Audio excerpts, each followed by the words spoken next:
Sound off for Chesterfield. Chesterfield, first with premium quality and best for you. Chesterfield brings you Dragnet.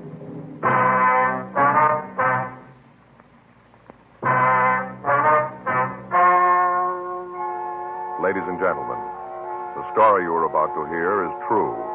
The names have been changed to protect the innocent.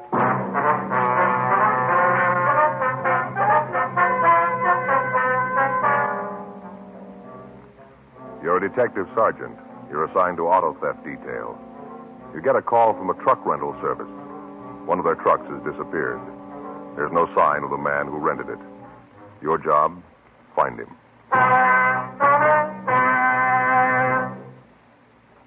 Years ahead of them all. Chesterfield is years ahead of them all. The quality contrast between Chesterfield and other leading brands is a revealing story.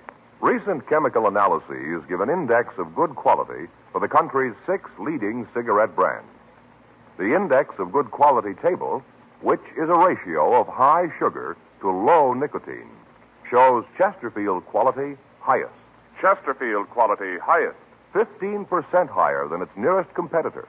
Chesterfield quality highest. 31% higher than the average of the 5 other leading brands. Yes, Chesterfield is first with premium quality in both regular and king size. Don't you want to try a cigarette with a record like this? Chesterfield.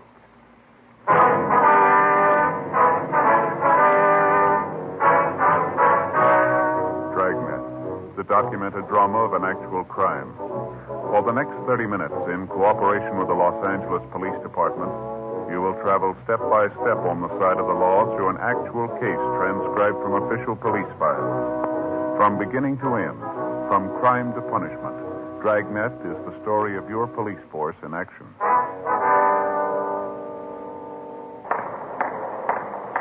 It was Monday, April 20th. It was warm in Los Angeles. We were working the day watch out of auto theft detail. My partner's Frank Smith. The boss is Captain Nelson. My name's Friday. I was on my way into the office, and it was 8:02 a.m. when I got to room 40. Auto theft. Hi, Frank. Hi. Where'd you get sunburned? Went fishing yesterday. Yeah, where'd you go? Down in Newport. How'd you do? Didn't. What do you mean? I didn't. Yesterday's the first day off we've been able to collect for a month. Yeah, I know. Last Thursday, I checked with the skipper. Said it looked like I'd be able to make it sure this weekend. So I called the place. I made reservations. All set. Gonna go fishing. Yeah. Saturday night, I got all my tackle out and took my reel apart, cleaned it, all ready. Faye packed a lunch. Real good. Mm-hmm. I'm all set. Get up at 4:45 in the morning. I drove down to Newport. Beautiful morning, Joe. Yeah, Sun shining. Little wind, you know.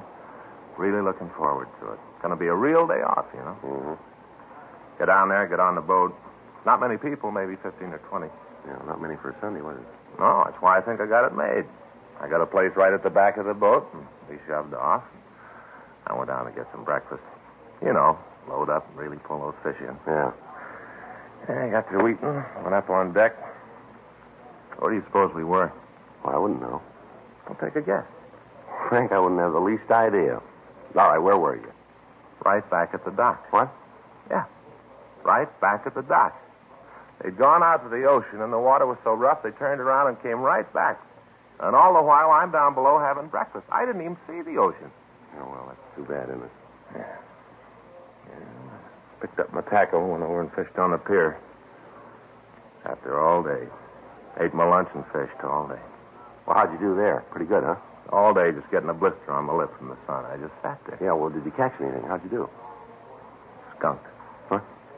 Skunked, nothing. You mean you didn't catch anything at all? Oh, a couple of perch. Uh-huh. Skunked. Yeah, well, it's too bad. Did you check the book? My day off. I'm skunked. I got it. Auto theft Friday. Yeah. Mm-hmm. Well, when did it go out? Yeah, just a minute. All right, what's that address again? Uh-huh. Yeah. Okay. Yeah, we'll be right there. You bet. Right. I'll get your hat. Yeah? Truck rental company out on Pico. Guy came in Saturday and rented a 2-ton from him. Yeah. Said he'd be back in a couple hours. Uh-huh. I haven't seen him since.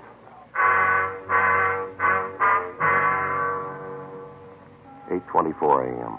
We drove out to the address of the Coventry U-Drive truck service. The lot was on the corner of Pico Boulevard and Cambridge Street. Along the front of the place were several panel and pickup trucks, and in the back of the yard was one large stake truck. The office was in a small wooden building at the rear of the lot. We went in and talked to the manager, Mr. Stephen Cole. Tried to check him this morning when the truck wasn't back. What the landlady said, she saw him come home with the truck set. She hasn't seen him since. What's the man's name, Cole? The name he used when he rented the truck was George Summers. Did he have any identification? Yeah, he had a driver's license. I got the number here on the slip. Oh, here it is. The California license. You got to have one to rent a truck. Uh-huh. He signed his name, George R. Summers. Number on the license was W414626. 26, huh? Mm-hmm. What kind of a truck was it? A new Ford. Just got it a couple weeks ago. Brand new. What color was it? Blue, light blue. Had the name Coventry painted on the side. Name's in the cream color. What kind of a truck is it? 2-ton stake. Was it possible that this Summers is just keeping it out longer than he said he would? Possible, but it isn't likely. Said when he came in, he wanted to haul a load of furniture. Said he just needed a couple of hours. That was Saturday morning. We haven't heard a word from him since. I got Red out looking for it now. Who's Red? Works for me. Oh, I see. When a truck is late getting back, we usually call first, then send one of our men out to check on it. Red drove over to see the Summers. He left about an hour ago. I haven't heard from him yet. Oh, I see. Do you get a deposit on the truck? Yeah, we do. Some of the places don't, but we get one. $20. Does Summers pay cash? No, he gave me a check. Haven't had a chance to deposit it yet. I'll call the bank later. Uh-huh. Can you give us a description of the man? Well, not very good. I was out in the yard when he came in. I didn't handle the deal myself. I got a look at him, but not good. Would you know him again if you saw him? Oh, it'd be hard to say. I couldn't be sure. The girl would, though. She wrote out the papers. I wonder if we could talk to her. Yeah, she'll be in at 9. You can talk to her then. You got his address there? I'll see if I can check the name. Yeah. Here it is. 2462 New Jersey Street. Okay. Can you give us some kind of a description on him? Well, I told you I didn't get a good look at him. He's a small fella, blonde, maybe 25 or 26 around in there. That's about the best I can do. Excuse me a minute. Yeah. Coventry U-Drive. Yeah, how big? Oh, sure, we got one, yeah. Wait a minute, I'll check. Just a minute. Run you 210 the first hour, $1.25 an hour after that. Mm-hmm. No, there's gas in it when you get it, that's right. So you pay for the gas. Well, there's a $20 deposit. That's right. Well, you get it back. California driver's license. Right. Cole. C-O-L-E. Okay, bye. All right, if I use the phone there? Oh, sure, help yourself. Thanks.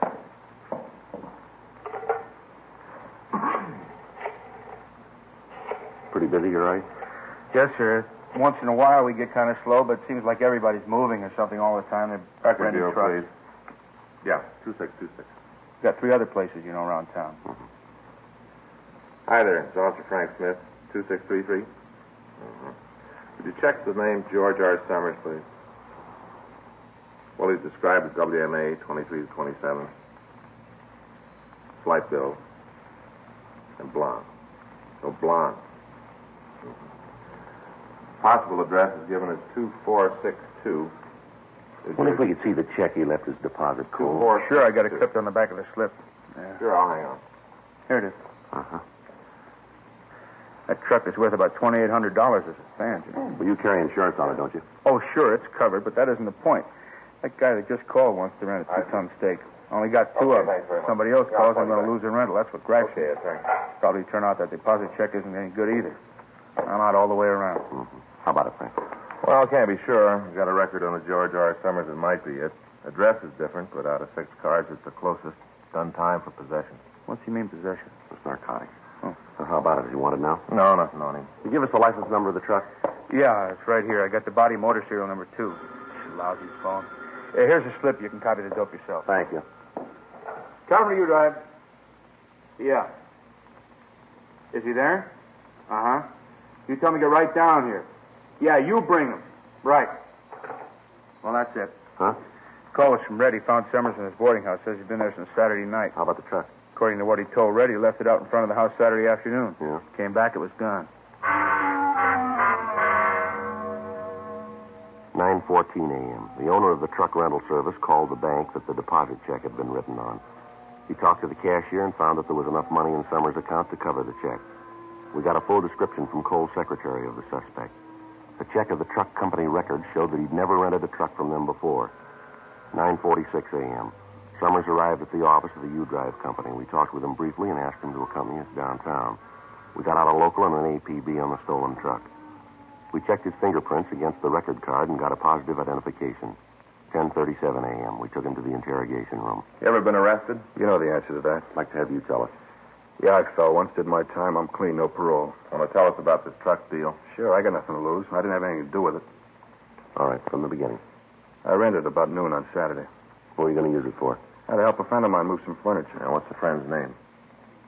Louise Jordan, Where she live? 2487 Clifford Street. She got a phone? No. Hey, listen, I don't want you guys going around there and giving her a bad time. According to the landlady at your place, she saw you drive away from the rooming house in that truck Saturday afternoon. Now, how about it? Yeah, how about it? What do you got to say? She's off her rocker. If she saw anybody 6'2" and even, it wasn't me. Well, the way we get it, she was pretty sure. Well, you get it wrong. According to the record, you were picked up for violation of the State Narcotics Act, is that right? I don't write the record. If that's what it says, that's what I fell for. Well, let me see your arm. Why? I want to see your arm. Roll up your sleeve. Come on. Look, I don't like the way you guys are acting. You got nothing on me. If you got anything to say it and get it over with. You got nothing, let me get out of here. Sit down, Summers. Come on. I know, roll up your sleeve. Let me see your arm. Not going to prove anything. Roll it up. Yeah. Looks like you've been riding kind of high. It's not as bad as it looks. A lot of scar tissue. That's from before. They look fresh. When's the last time you had a pop? A long, long time ago. How long? I don't remember. You holding now? No. You got a habit? No. Nothing rough. A joy pop once in a while. You must think you're playing with kids, Summers. Why don't you stop conning us? You look like you're hooked and you know it. You're as bad as my landlady. Frank? Yeah. You want to get in touch with narcotics? See if Roxy can come over. Sure, right away. What's the deal on calling him over? Why don't you have him look at your arm, see what he thinks? He'll tell you it's like I said. Well, there's one sure way to find out. What's that? Drop you in a cell and wait. If you haven't got a habit, you won't mind. We're going to hold you anyway. For what? Story about the truck's got too many holes in it. Well, what do you mean? It's true the way I told you. That's the way it happened. You don't believe anything, do you? Yeah, the truth when we hear it. I'm giving you that. You aren't buying it. Maybe it's the way you're trying to sell it. You want to tell us what really happened to that truck? I told you. I parked it out in front of my house. When I came back, it was gone. Isn't anything more. Well, if you were home, how come your landlady says she didn't see you from Saturday afternoon on? I came in the back way. For once, the old bat was looking the other way. You mean you stayed in your room all that time? Yeah, that's what I said. What do you do for a living? You mean, do I work? That's right. No. You don't work, huh? No, I had a job, but I lost When? it. Friday. What'd you do? As a pro diver. Where'd you wash dishes? Place down on 6th. Why'd you get fired? Boss and I had a beef. What about? And he got hacked because I came in late. Roxy's on his way over, Joe. This Roxy? That, Roxy Lucarelli? Yeah, do you know him? Yeah, I ran into him before. Nice guy. Treated me right. He's the one that nailed you? He's one of them. I know these joy pops you've had. Where do you get this stuff? Around. Where around? Here and there. Why don't you come off it, Summers? You might think you're playing it cozy, but you're laying a big bomb here. The story you're trying to peddle us is phony all the way through. We know it, and so do you. Now, why don't you level on it? Make it a lot easier. I'd like to, Cop. Really, I would. There's just one big problem. Yeah. You're off base. You know it. You haven't got anything on me. I rented a truck. It was stolen. I'm the one that reported it. I didn't try to get away. I'm telling you all I know. You're leaning all over me because I fell once. You guys just can't stand to see anyone carry a lunch bucket for long. You got to try to make up for something, even if you have to build it yourself. But you made a big mistake this time, Cop. You haven't got anything on me that you can stick. All I got to do now is keep my mouth shut and you're up an alley. And that's what I'm going to do. You're not going to get another word out of me. All right, now tell us again about the truck. Come on. What time did you find out it was gone? You can tell us that. Did you leave the keys in the truck when you parked it? All right, mister, you're playing it smart. Let's see how long you can make it last. We'll see how it is after you've been sitting in the cell for a few hours. We'll try it again then, huh? I'm going to take my time. You do that. We got a lot of it. Sergeant Roxy Lucarelli came over from the narcotics division to talk to the suspect. Summers would say nothing. The marks on Summers' arm were fresh, and indications were that he was a narcotics user. Summers was booked at the main jail on suspicion of violation of the State Narcotic Act, a felony. Frank and I, along with Sergeant Lucarelli, went over to the suspect's rooming house. A thorough search of the place netted us nothing. We talked with the landlady, and she gave us the same story she'd given the owner of the U-Drive truck service. She said that it was possible for Summers to come in through the back of the house and get to his room without being noticed. But she told us that there'd been several phone calls for him on Sunday, and that when she'd knocked on his door, there'd been no answer. 5:30 p.m. We checked back into the office and found that there'd been no replies to the broadcast we'd gotten out on the truck. We ran Louise Jordan, Summers' girlfriend, through R&I, but we found no record on anyone answering her description. We drove out and talked to her, and she verified the suspect's story about moving the furniture. A meeting with the district attorney's office decided that there was not enough evidence to bring Summers to court on the narcotics charge and not enough to issue an indictment for the theft of the truck. He was released from custody. In the next 3 weeks, we got reports of 4 more trucks being stolen. The M.O. was the same as with the Coventry U Drive theft. In each instance, the persons involved were checked out, but the leads we came up with led us nowhere. Additional M.O. bulletins were gotten out warning all operators of U-Drive agencies to be on the lookout for a thief or thieves unknown. Another 2 weeks passed. The thefts continued, but the thieves had switched their method of operation. They were now stealing privately owned automobiles from parking lots and in front of homes. Thursday, June 4th, Frank and I checked into the office. I got it. Auto theft Friday. Yeah, please, put it through. It's Al Gateman from San Diego. Yeah? Yeah, hi, Al. Uh-huh. When? Yeah. Will anybody near it? How about papers? Yeah, no, we'll be right down. Yeah, okay. What? Uh-huh.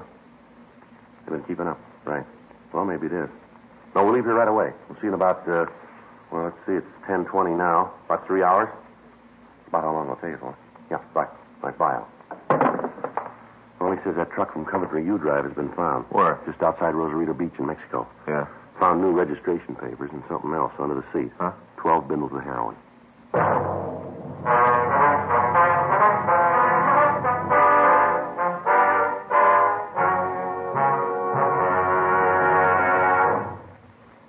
You are listening to Dragnet, the authentic story of your police force in action.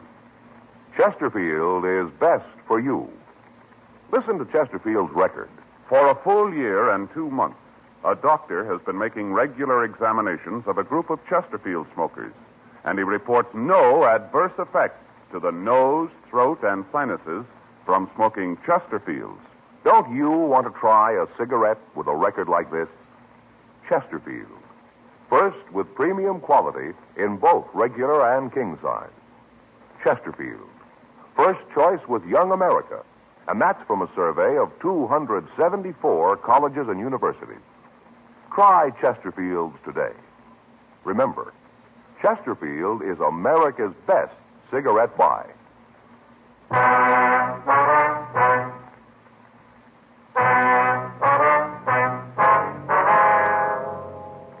10:25 a.m. We talked with Captain Nelson about the latest developments in the case, and he instructed us to leave for San Diego. When we arrived at San Diego, we checked with their auto theft detail and with Sergeant Al Gayton. He went with us to the border. We talked with the authorities at the border, but they could give us little information. They said that they'd received the bulletins we'd sent out, but that they hadn't seen the stolen vehicle. We checked with the authorities at Tijuana, and with them, we drove to the location where the truck had been found. A thorough search of the area was started, but we turned up nothing. None of the people in the immediate vicinity could tell us anything about the truck. From the registration slip, we got the name of the owner. The license plates were issued by the state of California, but a check showed that they'd been taken from a wrecked car. The narcotics found in the cab of the truck were turned over to the Mexican police. The next morning, Frank and I left for Los Angeles. While we'd been gone, officers Bill Donovan and Jack Pilkington, along with Sergeant Al Mansell, had been following up the leads in the Los Angeles area. They hadn't come up with anything new. The car thefts continued. State police units along the road to the Mexican border were alerted, but the cars continued to disappear. 2 weeks went by. Tuesday, June 23rd, Frank and I came back from a meeting with members of the National Auto Theft Bureau. Want to check the book? Yeah, I'll get it. Well, these thefts are sure dropping our recovery record, aren't they? Yeah. Talked to Skipper this morning. The insurance companies are raising the roof. Well, that figures it's costing them a lot. There's a message here from Judge Shelton wants us to call him. Sheriff's Department? Yeah. Marked important. You want to get it? Yeah, I'll get it.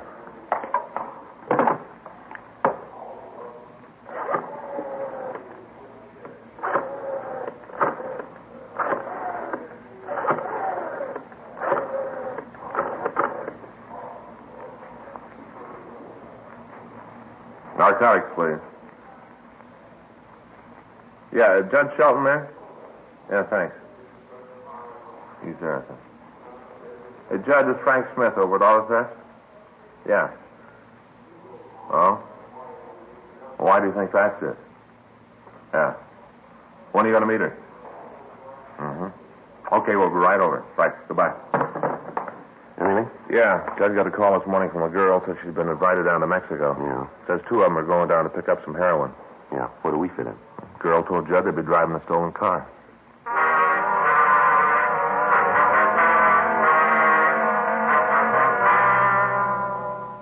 We went over to the Hall of Justice and talked with Sergeant Judge Shelton.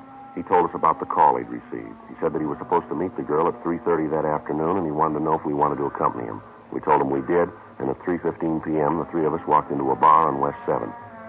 We waited for the girl to arrive. 3:46. Here she comes. A bar? Yeah. Hi, Jed.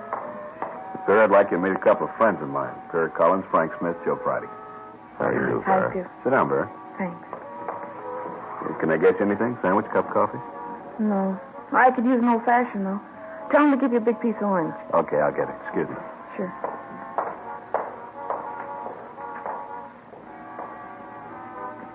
You two guys cops? Yes, ma'am, that's right. Where do you work out of? Central Auto Theft. Well, that's why Judd called you, huh? Pardon? About the hot car we're driving south. Yes, ma'am. My name's Vera. Why don't you use that? All right, Vera. You know where the stolen car is, the one they're going to drive down? Not now. I will, though. What do you mean? I don't think it's been stolen yet. What? Well, I don't think the car's been stolen yet. Well, do you know when it's going to be taken? Sometime this afternoon. We're supposed to leave tonight. You know who's going to take it? This friend of mine. A fellow named Harry Sloan. Here's your old-fashioned, Vera. Oh, thanks, Judd. You know how this operation's going to work, Vera? No. All I know is I got a call from Harry this morning. He asked me what I was doing. I told him nothing, so he asked me if I wanted to take a drive down to Mexico. I told him I would, and he said he'd pick me up. He's going to pick you up at your house? No, he said he'd call me and let me know where to meet him. Well, where's he going to call you? My place in about an hour. What did he say it makes you think the car's going to be stolen? Just the way he talked. Can't say anything real definite, just the way he talked. Do you work alone? No, there's another guy with him. I don't know who it is. What did he say to you about the narcotics? Just said that he was planning to pick up some H down there. Didn't say where. He gave us a description of this Harry, where he lives. Yeah, I can give you that. Got a record, do you know? Never talked about it. I think maybe he's been picked up a couple of times, but I don't think he served time. You said on the phone you had an idea how we could take him. Yeah. You see, I'll have to drive my car to meet them. As soon as I get a call from Harry, I'll get in touch with you and tell you where the meet's going to be. I'll park my car and leave the license number of the stolen car in it. Where? In the back seat. Judd, wouldn't it be a lot easier if we just kept her under surveillance? Might be better for you, but it wouldn't for me. Harry found out I'd been playing footsie with you guys. He'd kill me sure. This is a big operation. Isn't just Harry in on it. What do you mean? All those cars that have been stolen lately, the trucks, it's all part of the deal. Same bunch is doing it. Oh, you mean it's an organized ring? Huh? Sure. They got it all laid out from here to Ensenada. All the way it's planned. You know who the top man is? No. I never heard the name. Harry never used it. Well, they take all the trucks down to Mexico, do they? From what I understand, most of them end up down there. You got any idea how they do it? No. What do you want out of this? What? Well, where are you going to come out, Vera? Why are you telling us all this? Judd gave me a break once. This is my way to pay him back. Harry doesn't mean anything to me. I don't care if you get him. Well, I still think we ought to keep you under surveillance. Be safer for you, Vera. Don't worry about it. I'll let you know right where I'm going to park my car. You find that, and I'll see that the other information's there. I better get going now. Just a minute. You want to give us a description of Sloan? Sure, I can tell you what Harry looks like. What are you going to do, check up on him? We'd like to know who we're after. I don't think you'll find anything. I'll be pretty surprised if you do. Not as surprised as he'll be.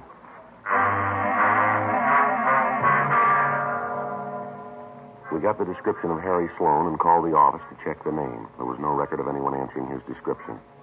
Vera Collins was unable to tell us anything about the second man in the operation. She went back to her home and waited for the phone call from Sloan. We returned to the office and waited for her to contact us with the information about the stolen car. At 5:15 p.m., we got a call from her saying that her car would be parked somewhere within a 16-block area. From Washington Boulevard to the north, Adams Boulevard to the south, from Crenshaw Boulevard to the west, and Arlington Avenue to the east. Frank, Judge Shelton, and I drove out to the area and began to cruise the vicinity. We spent the next hour looking for the car. When we were sure that it was not in the designated area, we began to expand our search. At 6:37 p.m., we found the car parked on a small side street near St. Charles Place, 12 blocks outside the designated area. We searched the car and found a slip of paper in the back seat. It said, Chevrolet sedan, blue color, 1C33272. We'll try to stall Harry on way to Tijuana. It was signed Vera. We got out a local and an APB with special attention to the Border Patrol on the car, asking that if it was found abandoned, to place a stakeout on it and to notify us immediately. It was 7:02 p.m. when we started to drive to the Mexican border. We kept in constant radio contact with Sergeant Al Gayton at the border, and he told us that the suspect's car had not crossed over yet. 10:37 p.m. We drove through National City and took the road to Tijuana. Just south of Chula Vista, we picked up a car that matched the description of the stolen vehicle. How about it, Joe? Yeah, it matches. Frank, can you get a little closer? Yeah, I think so. Different license plate, Judge. Probably switched to cold plates. That's why they haven't been spotted before. You see him yet? Yeah, it's the Collins woman, all right. Want to take him now? Yeah. I'll get the siren.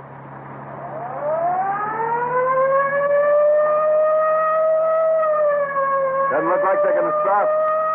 I'll make a try for the tires, Frank. Wait a minute, Joe. Yeah, road's clear ahead. All right.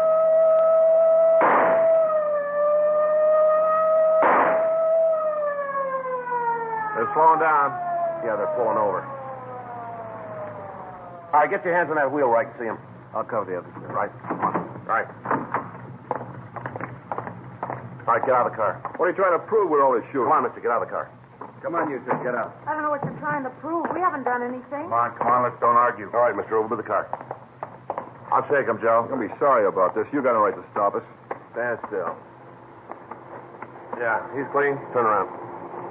You're George Summers, aren't you? Yeah. We picked you up for that stolen truck about 6 weeks ago, wasn't it? Yeah, you had to let me go. You're going to do the same this time. You got nothing to hold me. No, you're wrong there, Summers. Where'd you get this car? I borrowed it. From who? A friend of He mine. knows you took it, huh? Certainly, he told me to. This car's stolen, and you know it. We know all about the operation, the whole deal. You going to stay on the rap alone, or you going to tell us who the big gun is? What do you mean, operation? This isn't the first car you've shoved across the border. We know about the narcotics, too. You're in this all the way. Now, you've got a choice. You can take it alone, or you can go along with us and nail the big guy. It's up to you. Wouldn't do any good if I told you who he was. I can't prove anything on him, neither can you. You'll never get him, never. Is that right? Sure, he told me so. Cops will never get me. Those are his words. That's what he said. Well, that's not new. Huh? You said the same thing.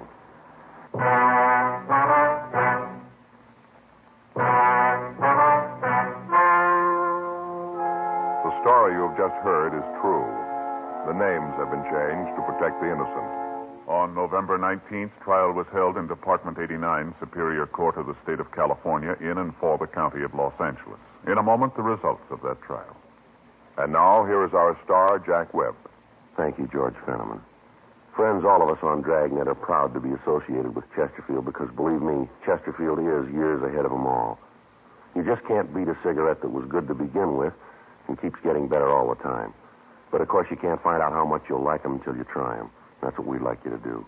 Try a couple of packs of milder Chesterfield, regular or king size. I know you'll agree that Chesterfield is best for you.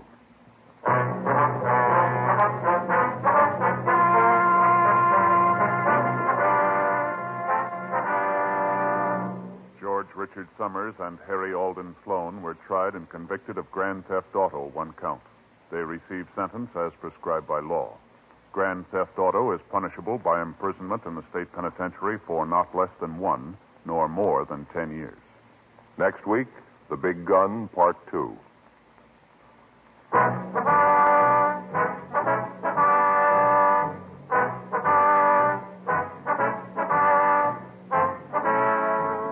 You have just heard Dragnet, a series of authentic cases from official files. Technical advice comes from the Office of Chief of Police W.H. Parker, Los Angeles Police Department. Technical advisors, Captain Jack Donahoe, Sergeant Marty Wynn, Sergeant Vance Frazier. Heard tonight were Ben Alexander, Jack Crucian, Herb Ellis. Script by John Robinson. Music by Walter Schumann. Hal Gibney speaking. For a million laughs, tune in Chesterfield's Martin and Lewis Show, Tuesday on this same NBC station. And sound off for Chesterfield. Either regular or king size, you'll find premium quality Chesterfield much milder. Chesterfield is best for you. Chesterfield has brought you Dragnet, transcribed from Los Angeles.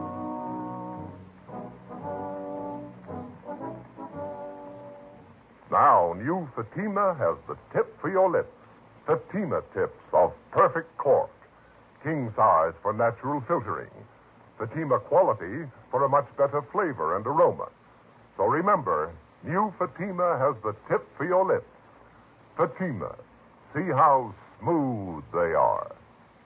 Remember, Fatima is made by the makers of Chesterfield, Liggett and Myers, one of tobacco's most respected names.